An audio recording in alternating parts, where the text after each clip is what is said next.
Hello students.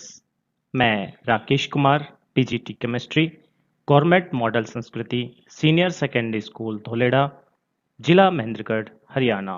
Students, आज हम अध्ययन करने जा रहे हैं कक्षा 9 के विज्ञान विषय के अध्याय नंबर 10, जिसका शीर्षक है गुरुत्वाकर्षण।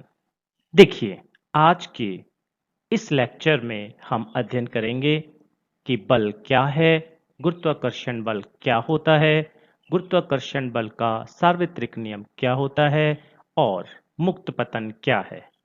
तो आइए जानने का प्रयत्न करते हैं कि बल क्या है। देखिए, आपको यहाँ पर एक चित्र दिखाई दे रहा है। इस चित्र के अंदर एक बच्चा किसी दूसरे बच्चे को गाड़ी में बिठा करके खींच रहा है और धकेल रहा है। क्या आपने कभी ऐसा किया है? याद कीजिए, अवश्य ही आपने ऐसा किया होगा। यदि आपने ऐसा नहीं किया है तो आपने अपने घर का दरवाजा खींचकर बंद किया होगा या धकेलकर अवश्य ही खोला होगा। तो क्या आप जानते हैं कि इन सभी उदाहरण में आपने क्या किया है? चलिए, हम आपको बताते हैं कि आपने क्या किया है। आपने इन सभी उदाहरणों में बल का प्रयोग किया है। बल का प्रयोग अर्थात जब आपने दरवाजे को खींचा तब आपने बल का प्रयोग किया। जब आपने दरवाजे को धकेल कर खोला तब भी आपने वहां पर बल का प्रयोग किया। यहाँ तक कि ये जो बच्चा इस चित्र में दिखाई दे रहा है, जो इस गाड़ी को खींच रहा है या धकेल रहा है, यह भी तो बल का ही प्रयोग कर रहा है। अर्थात अब आप समझ गए होंगे कि बल क्या है। देखिए, बल वह धक्का या खिंचाव है, अर्थात कारक है, जो किसी वस्तु की स्थिति में परिवर्तन कर दे या करने की कोशिश करे। उसे क्या कहते हैं? उसे बल कहते हैं। आइए, अब हम बल के कुछ प्रकार जानने की कोशिश करते हैं। यह देखिए, आपके सामने बल के कुछ प्रकार हैं। वैसे तो बल के कई प्रकार होते हैं, लेकिन कुछ महत्वपूर्ण प्रकार यहाँ आपके सामने हैं। जैसे घर्षण बल, इसी प्रकार से चुंबकीय बल, अभिकेंद्रीय बल जिसे सेंट्रीपिटल फोर्स कहा जाता है। इसी प्रकार से एक और महत्वपूर्ण बल का प्रकार है जिसे हम गुरुत्वाकर्षण बल कहते हैं, अर्थात ग्रेविटेशनल फोर्स कहते हैं। चलिए, इस बल के बारे में आज हम कुछ और अधिक जानने का प्रयास करते हैं। गुरुत्वाकर्षण बल को जानने से पहले आइए हम कुछ प्रश्नों पर विचार करते हैं। आइए, अब हम बात करते हैं कि गुरुत्वाकर्षण बल क्या होता है। गुरुत्वाकर्षण बल को जानने से पहले आप अपने स्क्रीन को जरा ध्यान से देखिए। यहाँ पर 3 चित्र दिखाए गए हैं। पहले चित्र में क्या है? चंद्रमा पृथ्वी के चारों ओर घूम रहा है। दूसरा क्या है कि कोई भी वस्तु जिसको हम ऊपर फेंकते हैं वो नीचे की ओर क्यों गिरती है। और तीसरा जो चित्र है, इसमें आपको दिखाया गया है कि सूर्य के चारों ओर पृथ्वी और अन्य ग्रह क्यों चक्कर लगाते हैं। क्या आपने कभी इन प्रश्नों के बारे में जानने का प्रयत्न किया है? चलिए, आज हम जानने का प्रयत्न करते हैं कि चंद्रमा पृथ्वी के चारों ओर क्यों घूमता है, कोई भी वस्तु पृथ्वी के केंद्र की ओर क्यों गिरती है, और पृथ्वी और ग्रह या कोई भी खगोलीय पिंड किसी दूसरे खगोलीय पिंड के चारों ओर क्यों चक्कर लगाता है।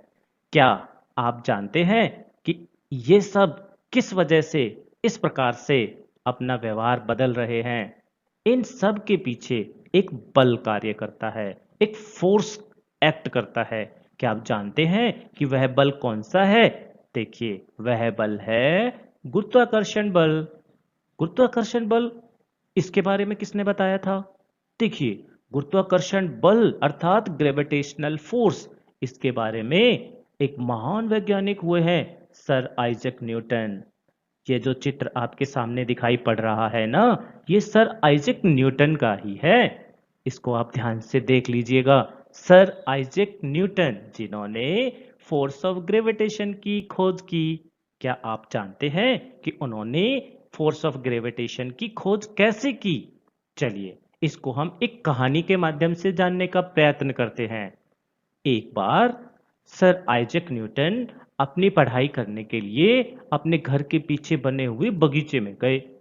उन्होंने सोचा घर के अंदर गर्मी है, क्यों ना मैं पेड़ के नीचे जाकर के थोड़ा अपना अध्ययन करूं। तो वह अपनी किताबें उठाकर और घर के पीछे बने बगीचे में चले गए। वहां पर वो एक सेब के पेड़ के नीचे जाकर बैठ गए और उन्होंने अपना अध्ययन शुरू कर दिया। देखिए, जैसा कि यहाँ चित्र में दिखा रखा है, एक सेब का पेड़ है और सर आइजैक न्यूटन वहां पर बैठे हुए हैं और अपना अध्ययन कर रहे हैं। जब वो अध्ययन कर रहे थे, उसी दौरान एक घटना हुई। क्या घटना हुई? सेब के पेड़ से एक सेब का फल टूटा और नीचे आ गिरा। जैसा कि देखिए इस चित्र में, अगर आप ध्यान से देखेंगे तो एक सेब का फल ऊपर से गिरेगा और उनके पास आके गिर जाएगा। ये देखिए, आके गिरा, उन्होंने उठाया और उनके फल उठाने के साथ ही उनके मस्तिष्क में एक प्रश्न जाग गया। क्या प्रश्न था वो? वो यह प्रश्न था कि ये सेब पेड़ से टूटकर मेरे पास ही क्यों गिरा है? इसका क्या कारण है? इसके बारे में वो बहुत चिंतित हुए और उन्होंने इसके बारे में सोचते कई वर्ष बिता दिए। और कई वर्षों के बाद उन्होंने यह निष्कर्ष निकाला कि पृथ्वी सभी वस्तुओं को अपने ओर आकर्षित करती है। वह क्यों आकर्षित करती है? क्योंकि पृथ्वी प्रत्येक वस्तु पर एक बल लगाती है, जिसे हम फोर्स ऑफ ग्रेविटी अर्थात पृथ्वी का गुरुत्व बल कहते हैं। बाद में वो यही नहीं रुके, उन्होंने इस बल को लेकर और भी खोजबीन की और उन्होंने बताया कि पृथ्वी ही प्रत्येक वस्तु पर बल नहीं लगाती है, बल्कि ब्रह्मांड में उपस्थित जितनी भी वस्तुएं हैं, चाहे वो छोटी वस्तु है, चाहे वो बड़ी वस्तु है, चाहे वो बड़ा सूरज है, चाहे वो छोटा चंद्रमा है, चाहे वो खगोलीय पिंड है, सभी के बीच में एक बल लग रहा है, एक फोर्स एक्ट कर रहा है। वह बल गुरुत्वाकर्षण है। तो ये सारी की सारी खोज ना सर आइजैक न्यूटन ने की। आइए हम कुछ प्रश्नों पर विचार करते हैं।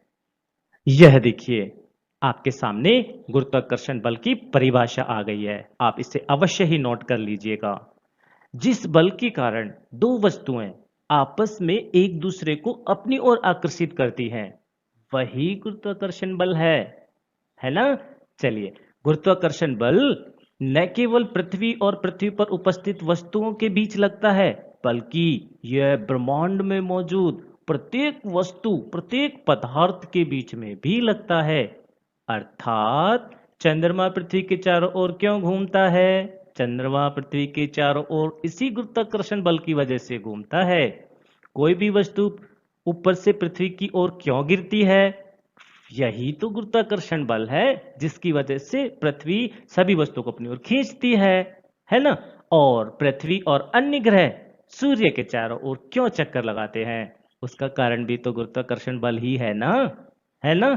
चलिए, इसके बाद हम जानेंगे कि दो वस्तुओं के बीच कितना गुरुत्वाकर्षण बल लगता है। इसके लिए एक सिद्धांत है।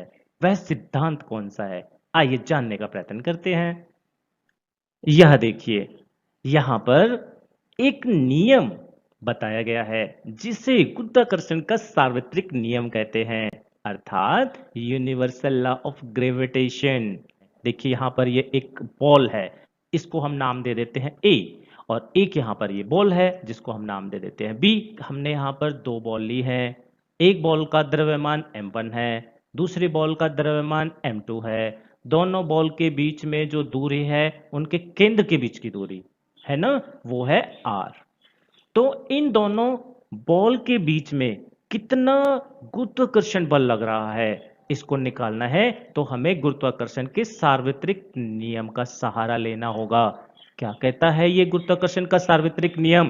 देखिए, दो वस्तुओं के बीच में लगने वाला बल उनके द्रव्यमान के गुणनफल के अनुक्रमानुपाती होता है, अर्थात डायरेक्टली प्रोपोर्शनल होता है। इसको हम मैथमेटिकल इक्वेशन में लिखेंगे तो आ जाएगा F is directly proportional to m1 गुणा m2। इसी प्रकार से ये जो इन दोनों वस्तुओं के बीच में जो बल लग रहा है, वह इनकी दूरी के वर्ग के व्युत्क्रमानुपाती होता है, अर्थात इनवर्सली प्रोपोर्शनल होता है। ठीक है, चलिए, जब हम इन दोनों समीकरणों को आपस में मिलाते हैं तो हमें क्या प्राप्त होता है? देखिए, इसे हम यहाँ पर समीकरण नंबर 1 मान लेते हैं और ये जो है हमारे पास इसे हम समीकरण नंबर 2 मान लेते हैं। हम इन दोनों समीकरण को इकट्ठा करके लिखेंगे तो हमारे पास एक रिलेशन बनेगा, एक सूत्र बनेगा। आइए देखते हैं वह सूत्र क्या होगा।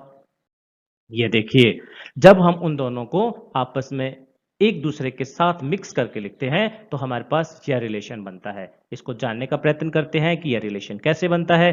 अभी हमने पढ़ा कि दो वस्तुओं के बीच में लगने वाला बल वो डायरेक्टली प्रोपोर्शनल होता है उन दोनों के द्रव्यमान के गुणनफल के, अर्थात m1 गुणा में m2, है ना। और जो हमारे पास दूसरा उसका बिंदु था कि दोनों वस्तुओं के बीच में लगने वाला बल इनवर्सली प्रोपोर्शनल होता है उन दोनों के केंद्र के बीच में लग रही दूरी के वर्ग के। ठीक है, इन दोनों को हम यहाँ कंबाइन करते हैं, इक्वेशन 1 और इक्वेशन 2 को, तो हमारे पास क्या आ जाता है? हमारे पास आ जाता है F डायरेक्टली प्रोपोर्शनल m1 गुणा में m2 अपॉन में r स्क्वायर। ये हमारे पास इसका फॉर्मूला आ जाता है ना। अब यहाँ पर हमारे पास डायरेक्टली प्रोपोर्शनल है, इस प्रोपोर्शनल के निशान को हम यहाँ से हटाएंगे और हम एक सिंपल सा जो बल है उसको निकालने का सूत्र प्राप्त करेंगे। तो F बराबर यहाँ आ जाएगा कैपिटल G।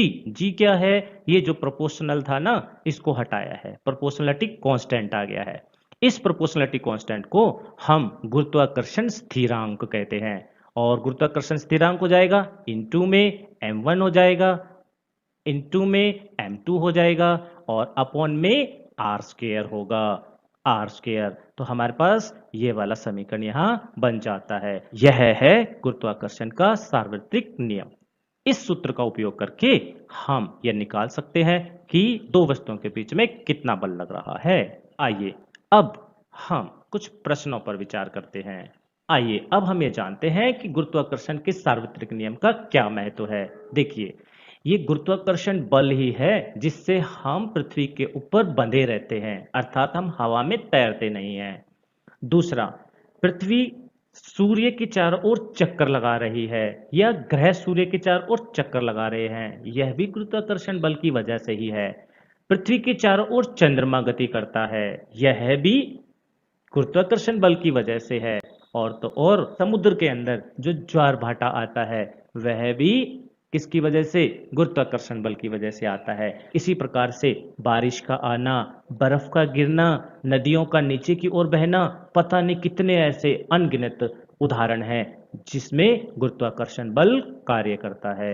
यहाँ तक कि आप जिस पेन से कॉपी के ऊपर लिखते हैं वह भी गुरुत्वाकर्षण बल की वजह से ही लिख पाता है। यदि गुरुत्वाकर्षण बल नहीं होता तो आप पेन से कॉपी पर नहीं लिख पाते। चलिए, आइए अब हम आगे बढ़ते हैं और जानने का प्रयत्न करते हैं कि फ्री फॉल क्या होता है। देखिए, यहाँ पर आपके सामने दो चित्र दिखाए गए हैं। एक चित्र में बच्चा ऊपर छत पर चढ़ा हुआ है ऊंचाई पर और वहां से एक पत्थर लाया उसको नीचे गिरा रहा है। इसी प्रकार से एक बॉल जो ऊपर से छोड़ी जाती है वो पृथ्वी की ओर गिर रही है।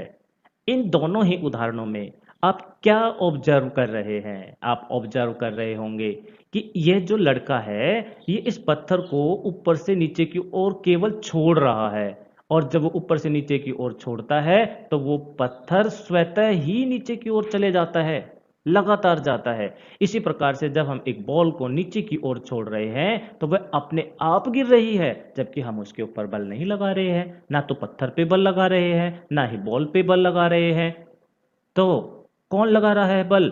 दोनों के ऊपर पृथ्वी बल लगा रही है, केवल पृथ्वी बल लगा रही है।